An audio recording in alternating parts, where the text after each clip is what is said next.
ভাই ভাই আল্লাহর রাস্তায় কিছু ভিক্ষা দেন না ভাই। কি ভাই, আপনি কি ভিক্ষা চাইলেন? হ ভাই ভিক্ষা চাইলাম, আমি গরিব মানুষ ভাই, অসহায় মানুষ ভাই, ভিক্ষা করে খাই আর কি। আপনারা দেখা তো কোনোভাবে ভিক্ষুক মনে হয় না। তবে হ্যাঁ, আপনার আমি ভিক্ষা দিমু, আমার যদি একটাও প্রশ্ন উত্তর দিতে পারেন আপনি। আপনি মনে হয় ভাই বেশি টাকা দিবেন না?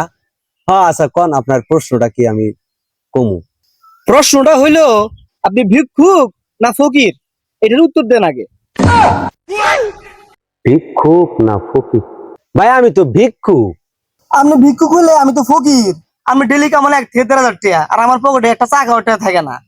তাহলে তো ভাই ওই একই কথা। আমরা দুইজন ফকির ভাই, আমার কোনো চিন্তা নাই, আমরা দুইজন ফকির ভাই, টাকা ভিক্ষা চাই। আমরা দুইজন ফকির ভাই, আমার কোনো চিন্তা নাই, আমরা দুইজন ফকির ভাই। টাকা ভিক্ষা চাই। ভাই তুই না ভিক্ষা চাওয়া শিখাই ফেলছো।